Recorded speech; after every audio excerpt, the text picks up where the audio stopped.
রাসূলুল্লাহ সাল্লাল্লাহু আলাইহি ওয়াসাল্লামের জীবনে ইন্তেকাল করেন এরকম 10 জন মানুষের গল্প বলবো। নাম্বার 1, ওনার মা। রাসূলুল্লাহ সাল্লাল্লাহু আলাইহি ওয়াসাল্লামের বয়স যখন 6 বছর তখন ওনার মা ইন্তেকাল করেন, আমিনা বিনতে ওয়াহাব। তো এটা ছিল এরকম যে রাসূলুল্লাহ সাল্লাল্লাহু আলাইহি ওয়াসাল্লামের মা তাকে নিয়ে তার বাবার কবর জিয়ারতে যান। অর্থাৎ রাসূলুল্লাহ সাল্লাল্লাহু আলাইহি ওয়াসাল্লামের বাবা তো ইন্তেকাল করেন তার জন্মেরও আগে। তো আমিনা ওনার স্বামীর কবর জিয়ারত করার জন্য যান রাসূলুল্লাহ সাল্লাল্লাহু আলাইহি ওয়াসাল্লামকে নিয়ে, এবং সাথে ছিলেন আরেকজন নারী, ওনার নাম উম্মে আইমান। তো ওনারা তিনজন যান যে রাসূলুল্লাহ সাল্লামের বাবার কবর জিয়ারত করতে, এবং ফেরার পথে রাসূলুল্লাহ সাল্লামের মা ইন্তেকাল করেন। এটা আমরা যদি বলি রাসূলুল্লাহ সাল্লামের জীবনের সবচেয়ে বড় একটা শকিং মুভমেন্ট, এবং প্রথম শকিং মুভমেন্ট ছিল ওনার মায়ের ইন্তেকাল। ওনার বয়স ছিল তখন মাত্র 6 বছর। 6 বছর বয়সে রাসূলুল্লাহ সাল্লাল্লাহু আলাইহি ওয়াসাল্লাম তার মাকে হারান, এবং মাকে হারানোর পর যে উনি যে মদিনায় যান, মদিনা থেকে ফিরে আসেন, তো ফেরার পথে উনি তো ওনার মাকে হারাইছেন, মায়ের কবরে গিয়ে কান্না করছেন।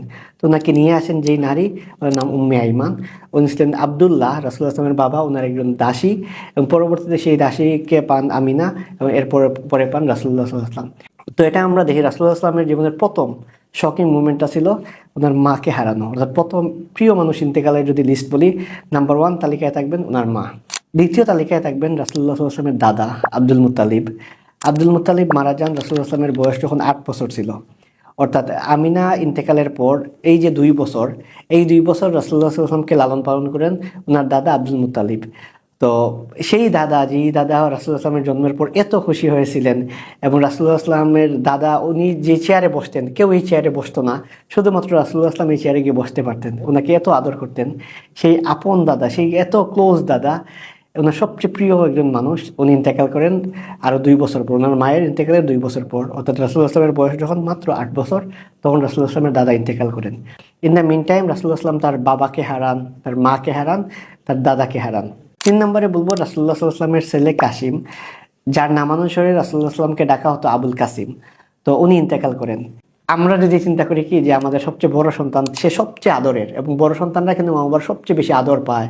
মা বাবার এই সন্তানের কারণে তাকে সে মা ডাক শুনতে পারে, বাবা ডাক শুনতে পারে।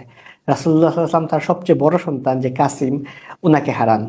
তো এই হারানোর মধ্যে দিয়ে রাসূলুল্লাহ সাল্লাল্লাহু আলাইহি ওয়াসাল্লাম আগে হারাইছিলেন ওনার বাবা মা দাদাকে, এবার হারান ওনার সন্তানকে। ওনার জীবনের 3 নম্বর যে ট্র্যাজেডি বলি, সেই ট্র্যাজেডি ছিল ওনার ছেলে কাসিম, ওনার ইন্তেকাল। রাসূলুল্লাহ সাল্লাল্লাহু আলাইহি ওয়াসাল্লামের 4 নম্বর যদি ট্র্যাজেডি আমরা বলি, সেটা ছিল ওনার চাচা আবু তালিবকে হারানো।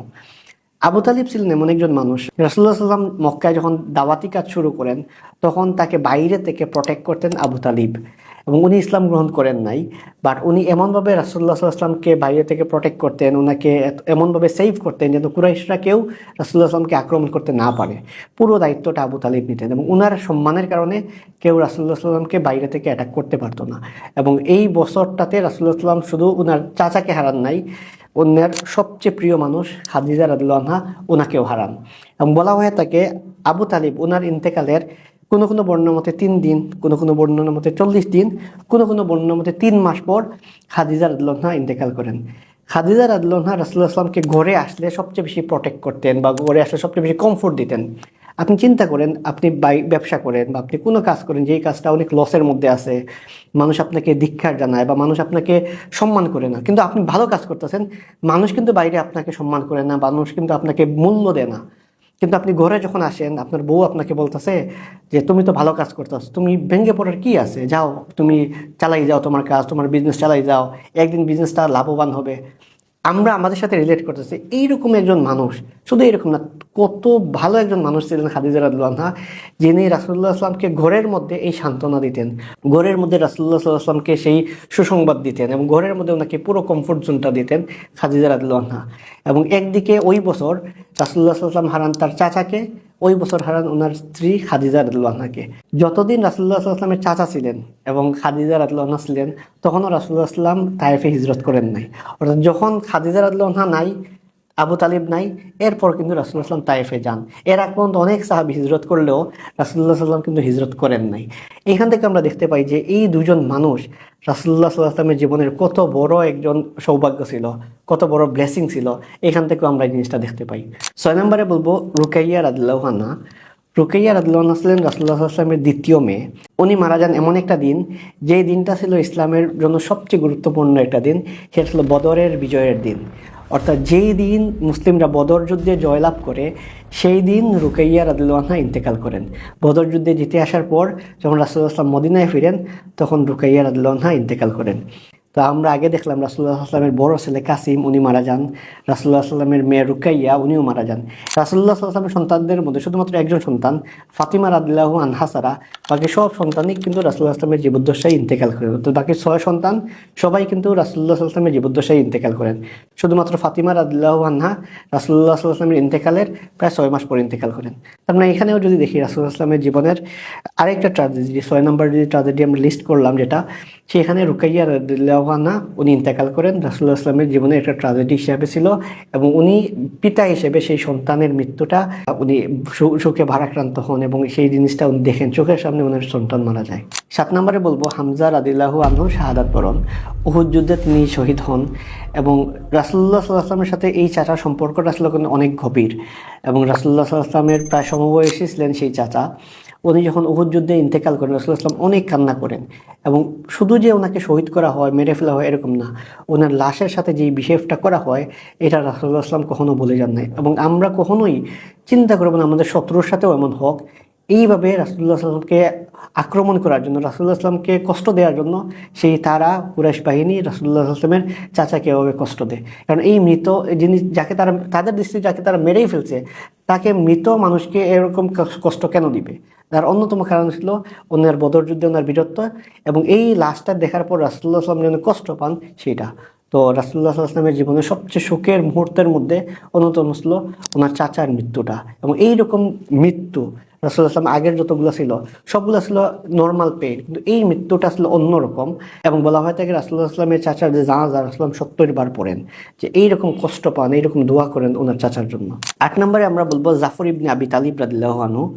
জাফর ইবনে আবি তালিব রাদিয়াল্লাহু আনহু ছিলেন রাসূলুল্লাহ সাল্লাল্লাহু আলাইহি ওয়াসাল্লামের চাচাতো ভাই।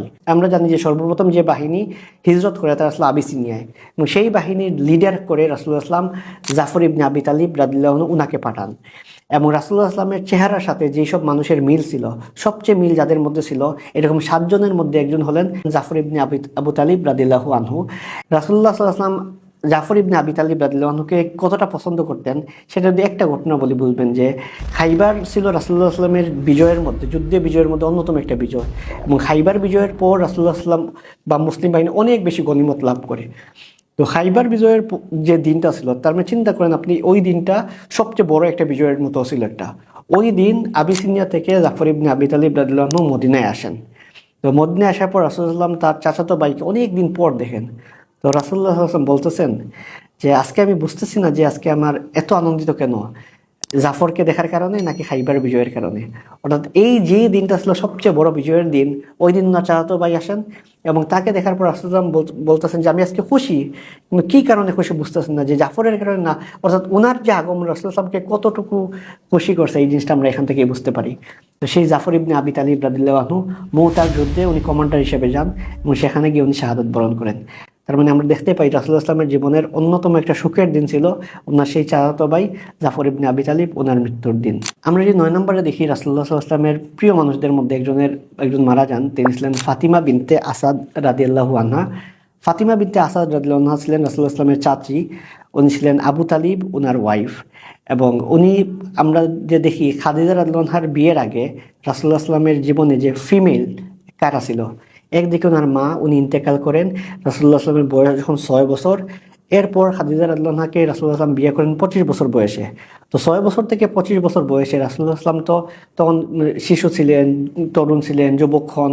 তো এই সময়টাতে যে ওনাকে রান্না করে খাওয়াতো কে বা ওনাকে লালন পালন করতে গে 6 বছরের যে সন্তান তার মাকে হারান সেই 6 বছরের সন্তানকে লালন পালন করতেন কে, কীভাবে তাকে গড়ে তুলেন সেই মানুষটা ছিলেন ফাতিমা বিনতে আসাদ রাদিয়াল্লাহু আনহা এবং তিনি রাসূলুল্লাহ সাল্লাল্লাহু আলাইহি ওয়াসাল্লামকে গড়ে তুলেন। আমরা বলি না যে কুলে পিঠে করে মানুষ করা, সেই ফাতিমা বিনতে আসাদ রাদিয়াল্লাহু আনহা ছিলেন সেই মহিলা যিনি রাসূলুল্লাহ সাল্লাল্লাহু আলাইহি ওয়াসাল্লামকে সেবা যত্ন করেন খাদিজা রাদিয়াল্লাহু আনহার সাথে বিয়ের আগে এবং উনি ছিলেন রাসূলুল্লাহ সাল্লাল্লাহু আলাইহি ওয়াসাল্লামের মায়ের পরে এমন একজন মানুষ মাদার ফিগার ওনার চাচি। এবং রাসূলুল্লাহ সাল্লাল্লাহু আলাইহি ওয়াসাল্লামের যে সেই চাচি যখন ইন্তেকাল করেন তখন রাসূলুল্লাহ সাল্লাল্লাহু আলাইহি ওয়াসাল্লাম সেই চাচির কবরে নামেন। রাসূলুল্লাহ সাল্লাল্লাহু আলাইহি ওয়াসাল্লাম মাত্র 5 জন মানুষের কবরে নেমে তাদেরকে দাফন করেন, তার মধ্যে একজন ছিলেন রাসূলুল্লাহ সাল্লাল্লাহু আলাইহি ওয়াসাল্লামের সেই চাচি এবং উনি ইন্তেকাল করার পর রাসূলুল্লাহ সাল্লাল্লাহু আলাইহি ওয়াসাল্লাম তার নিজের জামা সেই কবরে রাখেন। তো এইরকম সম্পর্ক ছিল ওনার চাচির সাথে, উনি এরকম রেসপেক্ট করতেন যেই মানুষটা রাসূলুল্লাহ সাল্লাল্লাহু আলাইহি ওয়াসাল্লামকে গড়ে তোলেন। আমরা যদি 10 নাম্বার বলি এবং সর্বশেষ রাসূলুল্লাহ ইসলামের যে লিস্টটা করতেছি আমরা, যে 10 জন মানুষের প্রিয় মানুষের মৃত্যু, সেই 10 নাম্বার তালিকায় আসে রাসূলুল্লাহ ইসলামের ছেলে ইব্রাহিম। ইব্রাহিম উনি ছিলেন রাসূলুল্লাহ ইসলামের ছেলে এবং মারিয়া কিপ্তি ওনার গর্ভে জন্মগ্রহণ করেন। রাসূলুল্লাহ ইসলামের ওয়াইফ খাদিজা রাদিয়াল্লাহু আনহা ছাড়া মাত্র একজন সন্তান আরেকজন নারীর গর্ভে জন্মগ্রহণ করেন, তিনি ছিলেন ইব্রাহিম। ইব্রাহিম জন্মগ্রহণ করার 16 থেকে 18 মাসের মধ্যে উনি ইন্তেকাল করেন। এবং এটা যদি আমরা দেখি, রাসূলুল্লাহ সাল্লাম প্রায় অন্তত 23 বছর পর আবার বাবা হয়েছিলেন সেই ইব্রাহিম উনার মাধ্যমে। এবং উনি জন্মগ্রহণ করার পর মাত্র 16 থেকে 18 মাস, আমরা যদি দেখি এই বয়সের একটা বাচ্চা স্বাভাবিকভাবে কী করে, সে হাঁটতেছে, সে কথা বলতেছে, কথা শিখতেছে। এই বয়সের বাচ্চাকে দেখবেন অনেক ভালো লাগে তার সাথে কথা বলতে, তার সাথে খেলতে। তো রাসূলুল্লাহ সাল্লাল্লাহু আলাইহি ওয়াসাল্লাম তার এই বয়সী একজন বাচ্চাকে উনি হারান, এবং এটা ছিল ওনার ইন্তেকালের বছর 1.5 বছর আগের ঘটনা। তো আমরা যদি দেখি যে আমাদের প্রিয় মানুষ যে মারা যায়, মারা যাওয়ার পর আমরা অনেক কষ্ট পাই, আমরা মনে করি যে আমাদের মানে প্রিয় এই দুনিয়াটাতে কি হইলো, যাকে এত বেশি ভালোবাসি তাকে আমরা হারিয়ে ফেললাম, তখন আমরা কি করি, আমরা সহ্য করতে পারি না। কিন্তু দুনিয়ার বুকে যিনি শ্রেষ্ঠ মানুষ ছিলেন, উনিও দেখা যায় উনি অসংখ্য মানুষকে উনি হারান, অসংখ্য মানুষের জানাজা পড়ান, অসংখ্য মানুষের লাশ বহন করেন। এবং সেই মানুষটা রাসূলুল্লাহ সাল্লাল্লাহু আলাইহি ওয়াসাল্লাম। তার জীবনের অসংখ্য মানুষকে যে হারানোর ঘটনা থেকে আমরা মাত্র 10 জনের কথা উল্লেখ করলাম, এর বাইরে তো আরও অসংখ্যই আছে।